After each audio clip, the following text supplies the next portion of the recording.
हम एग्जाम के थ्रू यहाँ पे भर्ती हुए थे, हमारे इंटरव्यू हुए थे, हमारा एग्जाम हुआ था, उसके बाद भी हमें नहीं पता था कि सरकार चेंज हो जाएगी, बदल दिए जाएंगे, हमारी नौकरी में खतरे में आ चुकी है सर। जो हमारे पास 1 साल का इंक्रीमेंट कल आया है उसमें ये लिखा गया है कि आप लोगों को 1 साल के बाद 1 साल तक तो आप लोगों की जॉब सेफ है, 1 साल के बाद आप कहीं भी जा सकते हो। अच्छा। श्योरिटी नहीं दी उन्होंने 1 साल के बाद हम जॉब रहेगी या नहीं रहेगी। नौकरी बचा दो हमारी मैम, प्लीज नौकरी बचा दो हमारी, हमने क्या गलती की है? देखिए आप लोग आज की डेट में जहाँ काम कर रहे हैं, सरकार जो भी नया सिस्टम बनाएगी, नए आरोग्य मंदिर बनाएगी, तो हम पहले आप लोगों को ऑक्यूपाई करेंगे, डोंट वरी।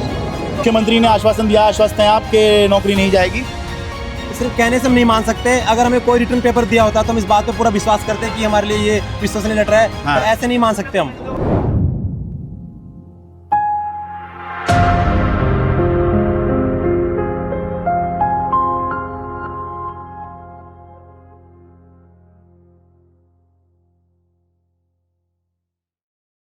जिन लोगों को कोरोना काल में कोरोना योद्धा बताया गया था, जिनके लिए ताली थाली बजवाई गई थी, दिए जलवाए गए थे, मोमबत्ती जलवाई गई थी, जिनको ये बताया गया था कि कोरोना के खिलाफ, महामारी के खिलाफ यही सबसे बड़ा युद्ध लड़ रहे हैं, इनका साथ दीजिए। आज 5 साल बाद उन लोगों की हालत ये हो गई है कि वो दर दर भटक रहे हैं ताकि उनकी नौकरी किसी तरह बच जाए। नमस्कार, मैं हूँ शरद शर्मा, आप देख रहे हैं शरद शर्मा ऑन ग्राउंड।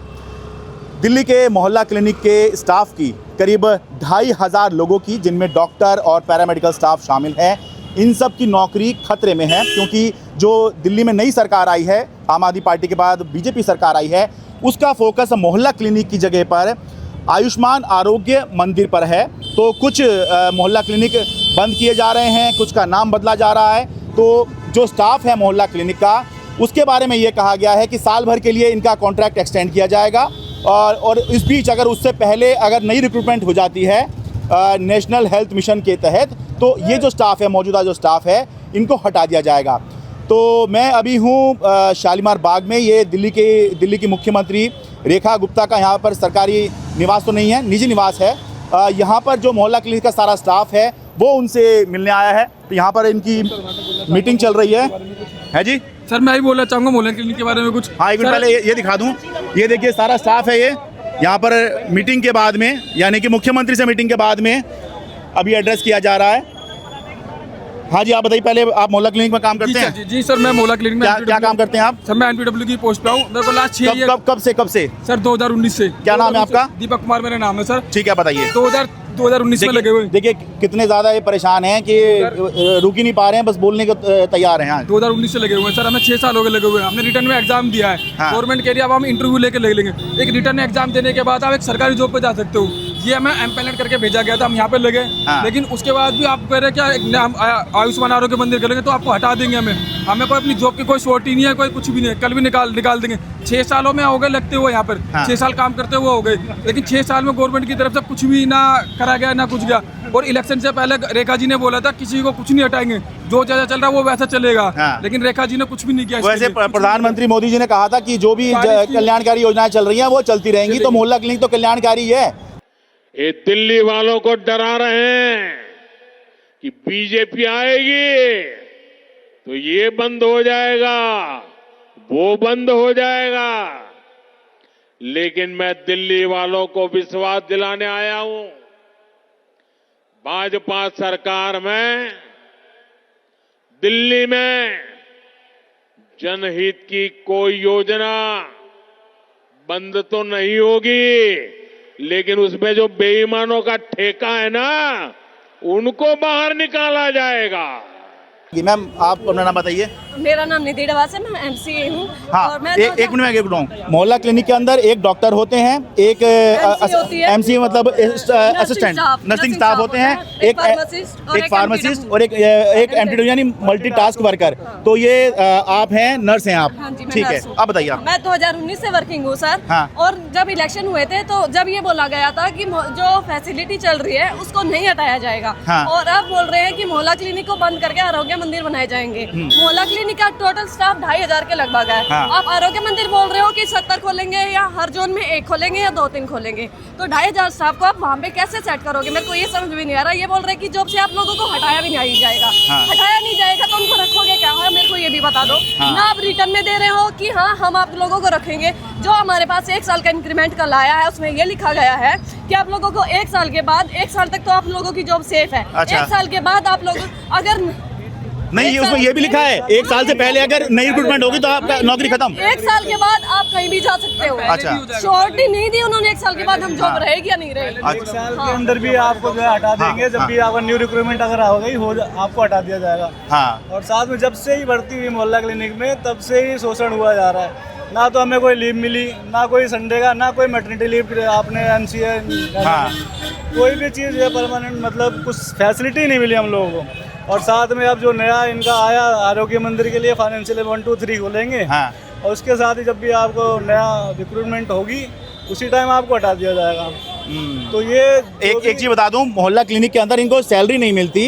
इनकी पेमेंट ऐसे होती है कि प्रति पेशेंट के हिसाब से डॉक्टर का, MTW का यानी कि मल्टीटास्क वर्कर का, असिस्टेंट जो नर्स होती हैं उनका, फार्मासिस्ट का, प्रति पेशेंट के हिसाब से इनकी पेमेंट होती है। यहाँ तक कि डॉक्टर का भी ऐसे ही है। हाँ, बिल्कुल पेशेंट के हिसाब से ही पेमेंट होती है। डॉक्टर का भी पेशेंट 40 रुपए के हिसाब से पेमेंट होती है। ना कोई हाँ। छुट्टी, ना कोई लीव, ना कोई मैटरनिटी लीव, हाँ, कुछ भी नहीं है। एक संडे छुट्टी होती है बस। संडे भी छुट्टी सर, उसका पैसा नहीं मिलता, केवल बस वो जितने पेशेंट उतना ही पैसा। अच्छा।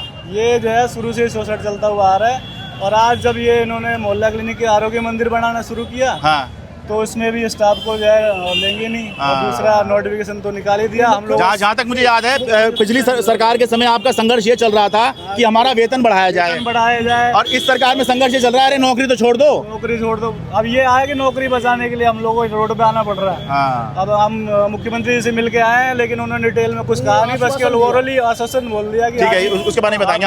आपका क्या नाम है सर? डॉक्टर विलक्षण है। आप डॉक्टर हैं? हाँ, मैं डॉक्टर ठीक है। हूँ। मुख्यमंत्री जी ने हमें आश्वासन दिया है कि आपको लिया जाएगा, प्रायोरिटी बेसिस पे आपको लेंगे। हाँ। क्योंकि इतने लंबे समय से आप काम कर रहे हैं, तो किसी भी स्टाफ को डीएम पैनल नहीं किया जाएगा। मुख्यमंत्री ने बहुत स्पष्ट शब्दों में बात कही है। हाँ। कि हम आपको बिल्कुल देंगे, आप आश्वस्त रहिए। तो बिल्कुल, अगर मुख्यमंत्री कह रही है तो आप लोग मानने को तैयार हैं कि हाँ ये बिल्कुल होगा ही होगा, ये पत्थर पे लकीर हो गई है या लिखित में हो गया है? मुख्यमंत्री अगर कोई बात ऑन रिकॉर्ड पर बोल रही है, दिल्ली की मुख्यमंत्री, मैं समझता हूँ शायद उनकी बात में अपने आप में उनकी बात की क्रेडिबिलिटी है। हाँ। और हम यहाँ से विश्वास करके चल रहे हैं कि मुख्यमंत्री अपनी बात पर स्थिर रहेंगे। क्योंकि बात तो यह है कि मुख्यमंत्री तो पहले भी थे और उनके समय में ये भी बात हुई थी, जो सिविल डिफेंस का स्टाफ था कि उनको प्रायोरिटी मिलेगी, और जो होम गार्ड भी रखे जा रहे हैं उनमें उनको जो एडजस्ट किया जाएगा, पर वो हुआ नहीं। आज तक सिविल डिफेंस वाले धक्के खा रहे हैं। अलग अलग मुख्यमंत्री हुए हैं, अलग अलग पार्टियों के मुख्यमंत्री हुए, लेकिन हम रेखा गुप्ता जी पे पूरा विश्वास जता रहे हैं कि वो हमारी समस्या का नहीं, समाधान उम्मीद बिल्कुल उम्मीद रखनी चाहिए, हो सकता है कि पूरा करें। हाँ। पूरी उम्मीद है हमें, और उन्होंने पूरा आश्वस्त किया हमें। हाँ। और उन्होंने कहा कि आप बिल्कुल बेफिक्र होके जाए और आपको लिया जाए। मैं तो बस अभी तक का वो एक इतिहास या एक एग्जांपल बता रहा था कि ये हुआ है,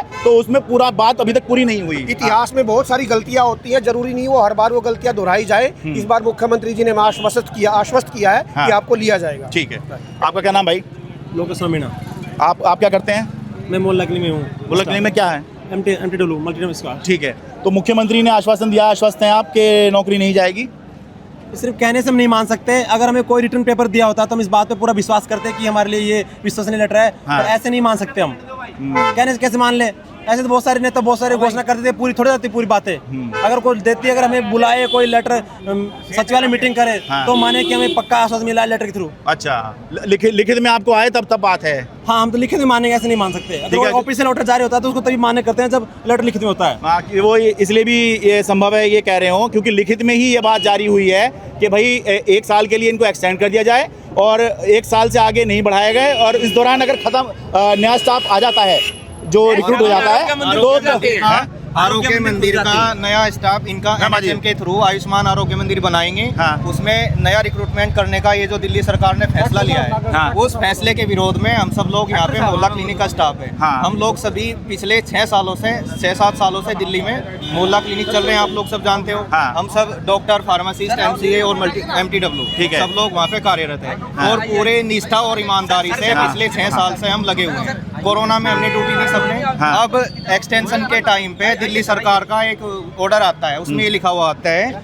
कि हम 1139 या जितने भी आयुष्मान आरोग्य केंद्र बनाएंगे उसमें हम आप लोगों को नहीं रखेंगे। उसमें हम नई भर्ती करेंगे, नए लोगों को हम मौका देंगे।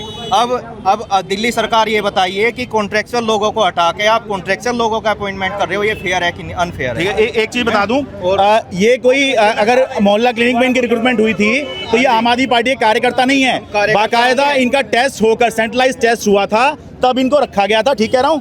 और दूसरी बात ये कि आपका जो है हर साल कॉन्ट्रैक्ट एक्सटेंड होता है, ठीक है। इस बार भी हमारा कॉन्ट्रैक्ट 1 अप्रैल से 31 मार्च तक होता है, ठीक है। 1 अप्रैल को रिन्यू होना होता है और अभी जो रिन्यूअल का ऑर्डर आया है उसमें साफ साफ लिखी हुई है लाइन कि आपका एक्सटेंशन 1 साल के लिए तब तक बढ़ाया जा रहा है जब तक कि हमें नई मैन पावर नहीं मिल रही है। यानी कि जो चीज पहले हो जाए, या तो स्टाफ मिल जाए तो नौकरी खत्म, तो आरोग्य मिल जाए तब नौकरी खत्म।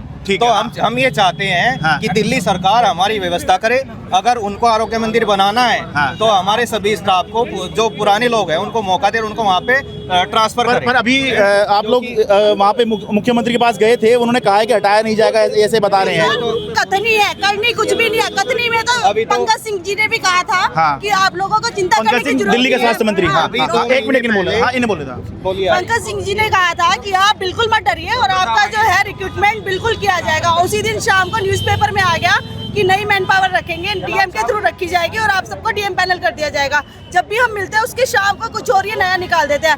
जब तक ये रिटर्न भी नहीं देंगे हम इस बात को बिल्कुल नहीं मान सकते। अच्छा, आप ये कह रहे हैं आपसे कुछ कहा जा रहा है और असल में कुछ और हो रहा है। कुछ हो रहा है। 6 साल से हमने यहाँ पे काम किया है, उस काम में एक भी गलती नहीं निकली, तो किस बेस पे हमें निकाला जा रहा है, हमें ये जानना है। और जो आपको पेमेंट हो रही है या जो आपको सैलरी मिल रही है वो वही है जो 2019 में थी, वही सैलरी एक बात बोल रहे। एक छोटे से छोटा रिक्शा वाला भी अपना किराया बढ़ा देता, 5 से 10 रुपए कर देता, लेकिन हमारे जो 12 रुपए मिल रहे थे फार्मासिस्ट को पर पेशेंट, वो 12 ही मिल रहे हैं। हम 6 साल से एक बेसिस पे फिर भी काम कर रहे थे, बिना कुछ कहे, बिना कुछ कोई हिचकिचाहट करे हुए, उसके बाद भी इन लोगों ने हमें निकालने के लिए कहा। जब जाके ये सवाल मैंने इसलिए पूछा कि 5-6 साल में कितने लोगों की, हाँ 6 साल में, 19 में आए थे, 25 हो रहा है, 6 साल में कितने लोगों की तनख्वाह बढ़ गई होगी, कितने लोगों ने जो बिजनेस करते हैं रेट बढ़ा दिए होंगे। तो भाई हमारी कम होगी सैलरी, हमारे पहले तो पर पेशेंट का इन्होंने लगा दिया कि पर पेशेंट के हिसाब से दोगे, चाहे तुम 100 देखो चाहे तुम 200 देखो, ठीक है। फिर इन्होंने ये लिमिट लगा दिया कि तुम जो है ना 100 से ऊपर ज्यादा या 75 की मिनिमम लिमिट है कि तुम उससे ज्यादा देखो ही मत। जो उससे ज्यादा देख रहा है उसके ऊपर जाके इंक्वायरी कर रहे हैं, उनको डरा रहे हैं, धमका रहे हैं, ज्यादा मत देखो। अच्छा, ये जो बोल रहे हैं हमारी सैलरी भी 3 गुना कम हो चुकी है, 1/3 होगी हमारी सैलरी। इसका ये कारण ये हो सकता है, तो सरकार को लग रहा है कि कुछ फर्जीवाड़ा हो रहा है या फिर पैसा नहीं है देने के लिए, इस वजह से एक सीलिंग लगा दी, इससे ऊपर पे नहीं जाओगे, यही है ना? हाँ जी।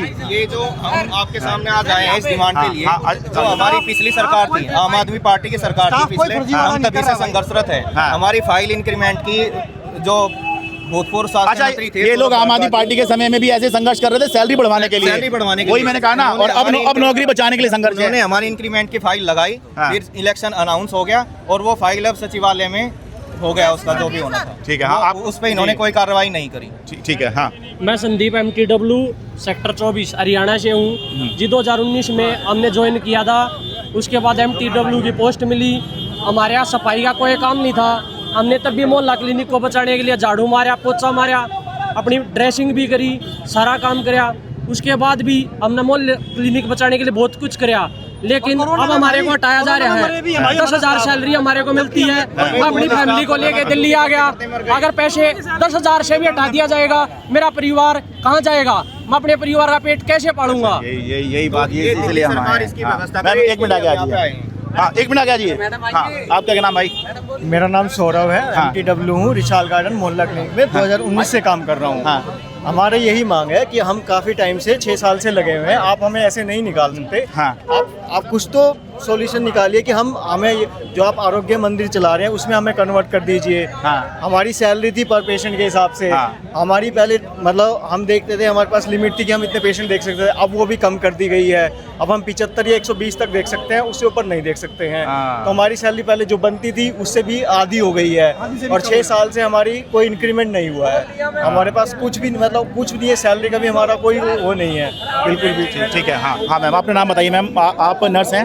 सर मैं MCA हूँ, शिवविहार फेज 7 से, मेरा नाम नीति है। मैं सिर्फ एक ही क्वेश्चन पूछना चाहती हूँ गवर्नमेंट से, जो 6 साल से यहाँ पे काम कर रहे हैं उस स्टाफ को आप कहाँ भेजेंगे, उसका क्या भविष्य होगा? आप एक बात बताइए, जो 6 साल से लेडीज आपके यहाँ पे जॉब कर रही है, MCA, फार्मासिस्ट, MTW, इवन जो ओल्ड एज डॉक्टर्स हैं, अब वो क्या दोबारा स्टडी करें और कितना टाइम वो अपनी फैमिली को दें और कितना टाइम अपनी स्टडी को दें और आपका एग्जाम क्लियर करें? अभी तो वही बच्चे एग्जाम क्लियर कर पाएंगे ना, जो कंटिन्यू इस कोचिंग में लगे हुए हैं और कंटिन्यू प्रिपरेशन में हैं। हाँ। पर उनका क्या भविष्य होगा जो 6 साल से आपके इस प्रोजेक्ट पे वर्क कर रहे हैं? आपने गवर्नमेंट आने से पहले ये बोला था कि हम इंक्रीमेंट करेंगे और अब आप बोल रहे हो कि हम इसे हटा के आरोग्य मंदिर में कन्वर्ट कर देंगे।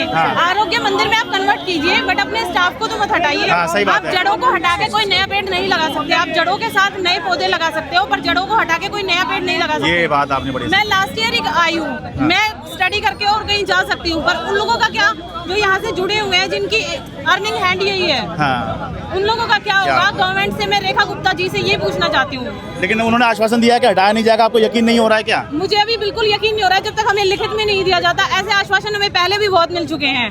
हमें ये बोला गया था इंक्रीमेंट किया जाएगा। इंक्रीमेंट तो छोड़िए, हम एक एक पेशेंट की ओपीडी के लिए फाइट करते हैं, अपने डेली बेसिस के लिए फाइट करते हैं। हमारी कोई गवर्नमेंट, हमारी कोई पक्की सैलरी नहीं है। कभी हमारे 15,000 मिलते हैं, कभी 10,000 मिलते हैं। अब उसको भी हटाया जा रहा है, और वो भी बीच में सैलरी का इशू भी आया था। सबसे ज्यादा प्रॉब्लम तो ये होता है ना कि अगर डॉक्टर छुट्टी पे है, मैं किसी डॉक्टर को वो नहीं करना चाहती, हर्ट नहीं करना चाहती। अगर कोई डॉक्टर छुट्टी पे है तो सारे स्टाफ को घर बिठा दिया जाता है। मेरा ये बहुत कंसर्न है। ये कोई लॉजिक नहीं है। देखिए, डॉक्टर छुट्टी पर है, पूरा स्टाफ घर पे बैठेगा, यानी कि इनका सारा जो है उस दिन का इनको कुछ नहीं मिलेगा। मेरे पास रिसेंट का केस है, लामपुर एमसीए है, वो 3 महीने से अपने घर बैठी है क्योंकि उसके डॉक्टर एमडी करने चले गए रिजाइन देकर। हाँ जी, आप बताइए मैम, कुछ कहती है?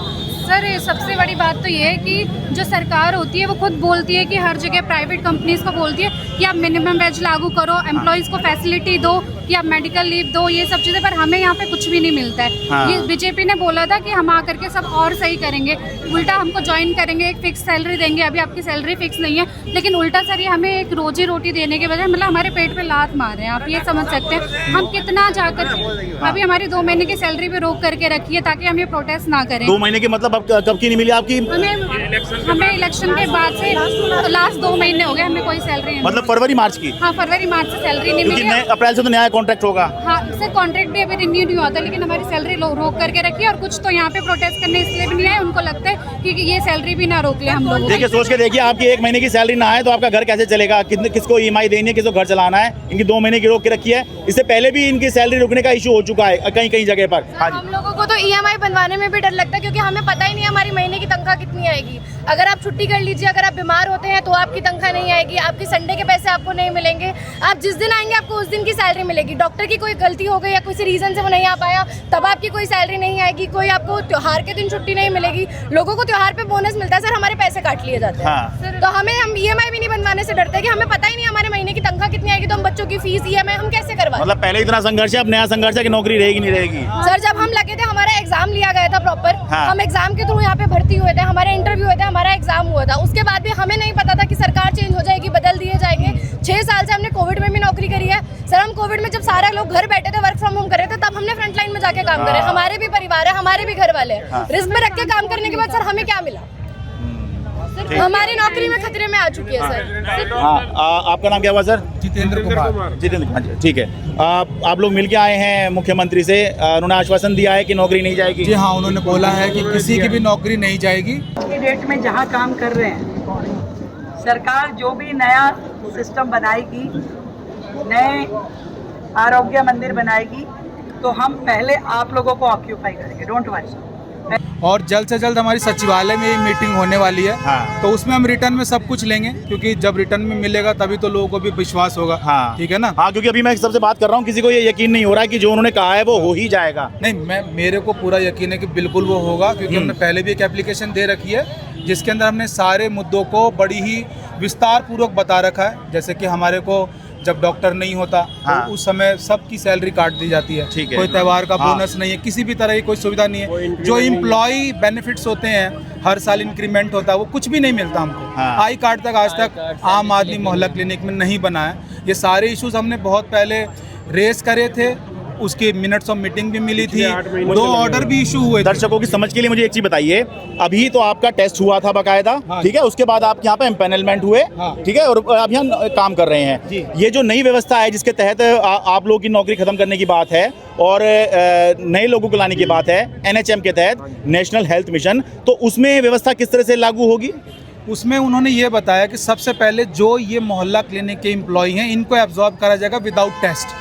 किसी का भी कोई नहीं, मैं वो तो आश्वासन है, मैं पूछ रहा हूँ ये एनएचएम में कैसे आएंगे लोग? एनएचएम में सारे एक साथ रिक्रूटमेंट जो है एनएचएम मतलब पेपर होगा, इंटरव्यू होगा, क्या होगा? कुछ भी नहीं, ना पेपर होगा ना इंटरव्यू होगा। हाँ। ये सीधे इम्पैनल करे जाएंगे, उसके अंदर सब आएगा एनएचएम के अंदर ही। आप समझिए, मैं व्यवस्था पूछ रहा हूँ, ये आप आश्वासन वाली बात कह रहे हैं। एनएचएम में एम्पैनलमेंट कैसे होगा?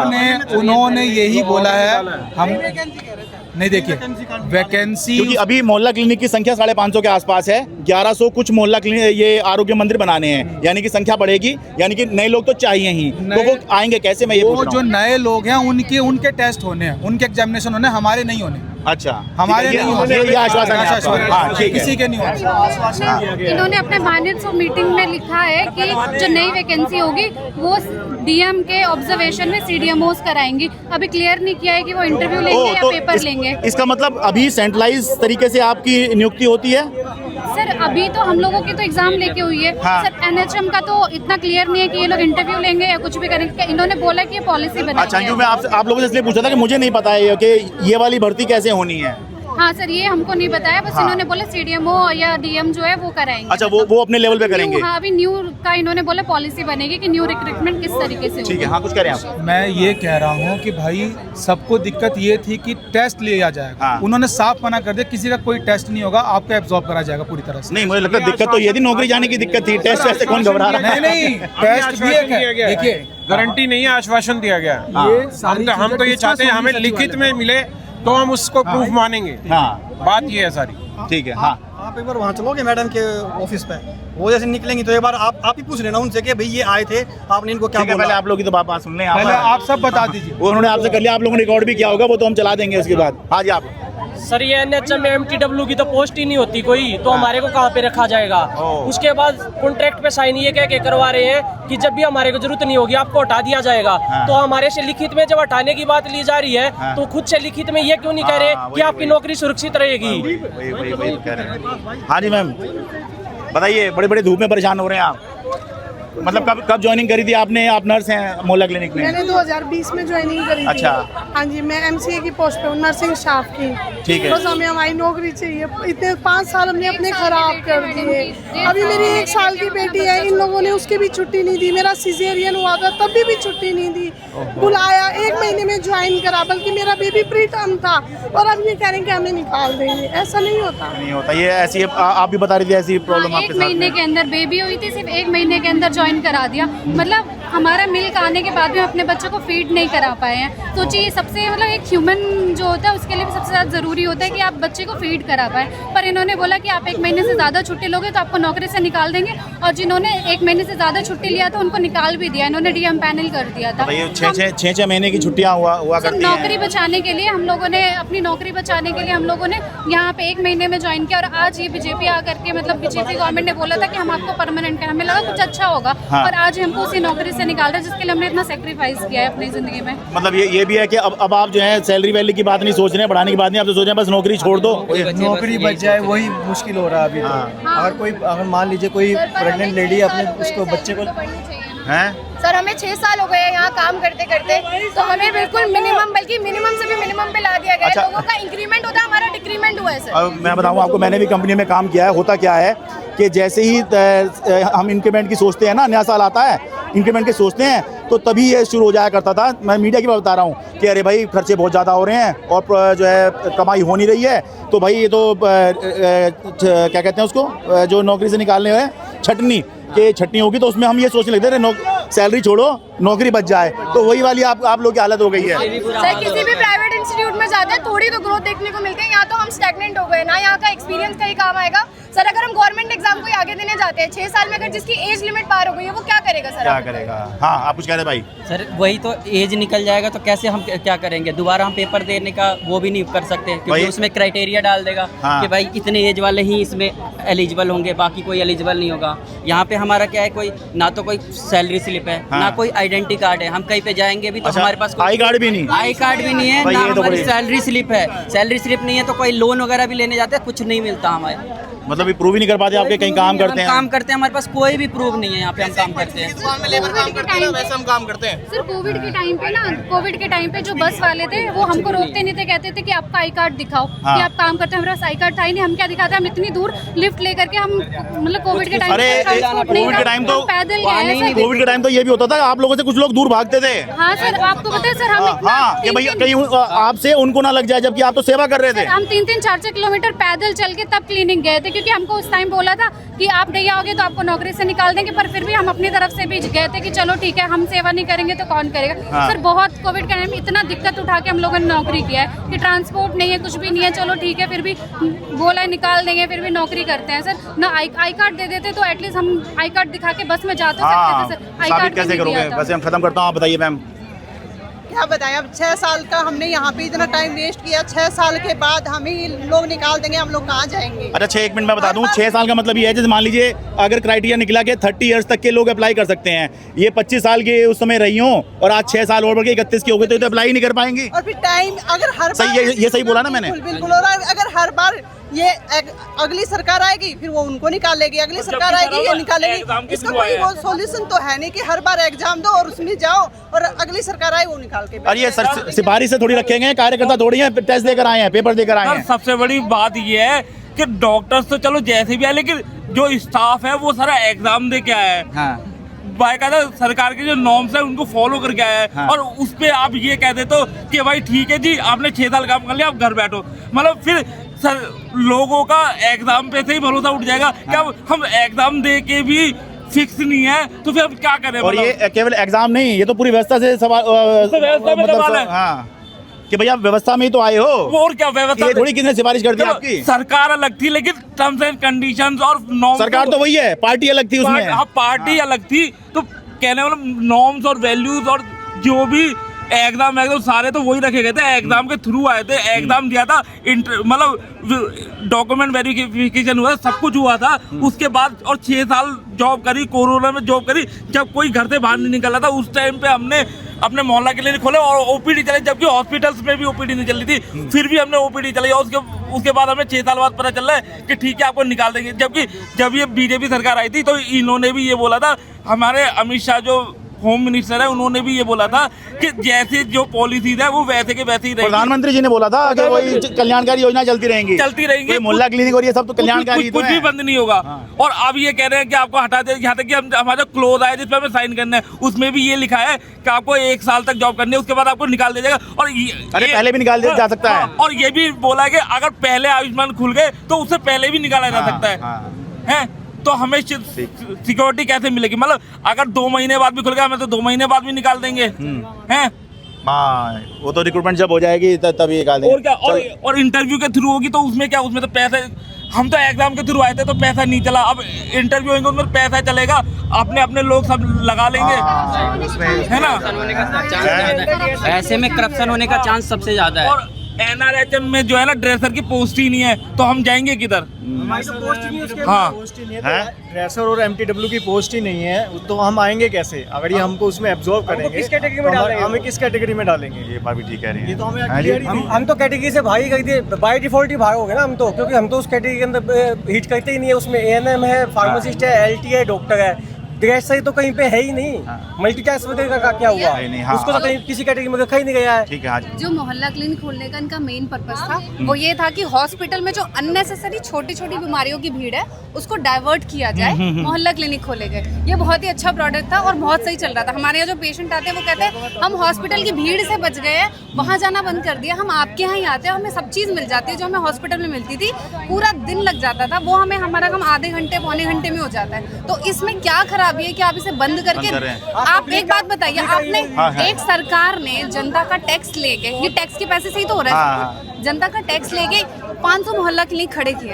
अब आप उसको उस जो भी पैसा लगाया उसको बेकार कर दोगे और नया पैसा लगाओगे आरोग्य मंदिर खोलने में। और एग्जाम जो इसी का नाम बदल के आरोग्य मंदिर कर दो, आप लोग की नौकरी कंटिन्यू कर दो। वही उसी में आप मॉडिफिकेशन कर दो ना। आप फिर से पैसा क्यों लगा रहे हो उस पैसे को खराब करके? पैसा तो जनता का ही खराब हो रहा है। जब जनता की सेवा में काम कर रहे हो तो जनता का पैसा क्यों खराब कर रहे हैं? ठीक जी, हाँ बस आप पेपर से सिर्फ मोहल्ला क्लिनिक से पेपर्स पे चल रहे हैं, तो आप जाके विजिट करिए ना, आपके पास इन्वेस्टिगेशन टीम है, जांच कर रही है, तो आप जाके विजिट करके क्यों नहीं देखते कि वो पेपर पे चल रहे हैं, रियलिटी में चल रहे हैं। हमारे पास प्रॉपर डॉक्यूमेंटेशन है चीज़ की, पहले बोले रजिस्टर्स में वर्क रहेगा, हमने किया पूरा, हमारे पास प्रॉपर डॉक्यूमेंटेशन है रजिस्टर्स का, फिर इन्होंने बोला हम डिजिटलाइज करेंगे, टैब्स में वर्क चलेगा, फिर हमने टैब्स भी किया, अब बोलते हैं दोनों में वर्क चलेगा। सर हम दोनों भी कर रहे हैं, उसके बाद भी अगर ये हाल है। सर एक बात बताओ, कैपिटल सिटी में एजुकेटेड लोगों का, स्किल्ड लेबर का ये हाल है, तो बाकियों पे हम क्या ट्रस्ट करेंगे सर? हम सारे पढ़े लिखे, डिग्री लेके, एजुकेशन लेके, डॉक्टर्स हैं, फार्मासिस्ट हैं, नर्सेज हैं, MTW, हम सब एजुकेटेड लेवल से आए हैं सर। नहीं, आप लोग के सम्मान में एक समय क्या पता नहीं क्या क्या हुआ, ताली थाली बजी थी, दिए जले थे, अब ये समय। चलिए आप बोल लीजिए, मैं खत्म करूँगा। मैं ये बोलना चाह रहा हूँ कि आप लोग एक बार पब्लिक का ओपिनियन लीजिए, पब्लिक मोहल्ला क्लिनिक से खुश है या नहीं है। सराउंडिंग्स में जितनी पब्लिक है सब ये कहते हैं कि हाँ मोहल्ला क्लिनिक में, हाँ आसपास के लोग, मैं जहाँ तक मिला हूँ लोग उससे खुश रहते हैं। अब जहाँ बंद भी हुआ है वहाँ लोग परेशान हो रहे हैं। बिल्कुल, उनको टाइमली मेडिसिन मिलती है, जिस चीज़ का उनको इलाज चाहिए उनको बिना भीड़ के, बिना समय गवाए प्रॉपर इलाज मिलता है। उसके बावजूद भी अगर जो वहाँ स्टाफ काम कर रहा है उसको इस तरीके की प्रॉब्लम फेस करनी पड़े, फिर फायदा नहीं वहाँ पर काम करने का। चलिए बहुत बहुत धन्यवाद। तो जी ये परेशान लोग हैं, करीब 500 डॉक्टर्स हैं और 2000 का स्टाफ है। ये दिल्ली के अंदर 550 मोहल्ला क्लिनिक हैं। अंत में मैं बस अपनी बात कहना चाहूँगा, वो ये है कि मोहल्ला क्लिनिक का नाम बदल के आप कुछ भी रख लीजिए, नाम असल में है आम आदमी मोहल्ला क्लिनिक। आपको लगता है कि ये आम आदमी पार्टी से जुड़ा हुआ नाम है तो इसका नमो क्लिनिक कर लीजिए, आप कोई और नाम भी चाहें तो कर लीजिए, भारतीय जनता क्लिनिक कर लीजिए, कुछ भी कर लीजिए, लेकिन इस तरह से चल रही व्यवस्था को आप बदलें। और उस बदलने में भी कोई दिक्कत नहीं है, बदलिए कोई, लेकिन जो लोग काम कर रहे हैं, जो इतने साल जो हैं इस व्यवस्था को दे चुके हैं, मोहल्ला क्लिनिक को दे चुके हैं, लोगों की सेवा कर चुके हैं। मैं आपको ही दे देता हूँ ये ना, देखो गवर्नमेंट ने ये नया लेटर जारी किया ना, ये भाई स्टाफ को किस प्रकार से निकाला जाएगा, वो मिनट्स ऑफ मीटिंग दो मंत्री जी के, उन पे काम कैसे होगा ये मैं आपको दे दूंगा, आपस में लगा ना। ठीक है, देखिए पूरे डॉक्यूमेंट लेके घूम रहे हैं और इसी वजह से इनको जुबानी जो कहा जा रहा है मुख्यमंत्री की तरफ से उस पर यकीन नहीं हो रहा है, क्योंकि जब लिखित में ये है कि निकालना है तो खाली जुबानी से कैसे कर ले। लेकिन हम उम्मीद करते हैं कि अगर मुख्यमंत्री कह रही हैं तो उनकी बात का वजन होना चाहिए, जुबान की कीमत होनी चाहिए कि उन्होंने अपनी जुबान से कहा है, आश्वासन दिया है कि निकाला नहीं जाएगा। तो सीएम ने 15 दिन पहले भी हमने सीएम से आके मिले थे, तब सीएम ने बोले थे 1 सप्ताह के अंदर हमारी टीम आपसे संपर्क करेगी और आपको बुलाएंगे सेक्रेटरी, पर कभी कुछ नहीं बुलाया, अभी तक नहीं बुलाया, फिर वापस आना पड़ा हमें आज पूरी। बताइए, अब ऐसा लग रहा है मैं ही ज़्यादा बता दूंगा, मैं ही ज़्यादा आशान्वित हो रहा हूँ, पर ठीक है चलो, मैं ये चाहता हूँ जो हो अच्छा हो, इन लोगों की नौकरी ना जाए। नौकरी आजकल वैसी बेरोजगारी बहुत ज़्यादा बढ़ी है। बिल्कुल देख लूँगा, ये मैं ख़त्म कर दूँ या आपसे अलग से ले लूँगा, ठीक है। तो भाई यही कहना है कि नाम बदलना चाहें आप बदलिए, कोई दिक्कत नहीं है। हर सरकार में ऐसे ही होता है, नई सरकार आती है, नई पार्टी सरकार में आती है तो पुराने वालों के नाम वाम बदल देती है, व्यवस्था कुछ बदलती है, लेकिन लोगों की नौकरी नहीं जानी चाहिए। बेरोजगारी का आलम पहले बहुत ज़्यादा है, 6 साल से इनकी तनख्वाह नहीं बढ़ी, और अगर 6 साल से इनकी तनख्वाह नहीं बढ़ी है तो यकीन मानिए कि तनख्वाह कम हो गई है, क्योंकि महंगाई तो दिन पर दिन बढ़ ही रही है। तो ये लोग पहले ही आगे बढ़ने की बजाय पीछे की तरफ ये जा रहे हैं, तो कम से कम इनकी नौकरी तो ना छीनी जाए। शालीमार बाग दिल्ली से अपने कैमरा सहयोगी अमन कुमार के साथ मैं शरद शर्मा।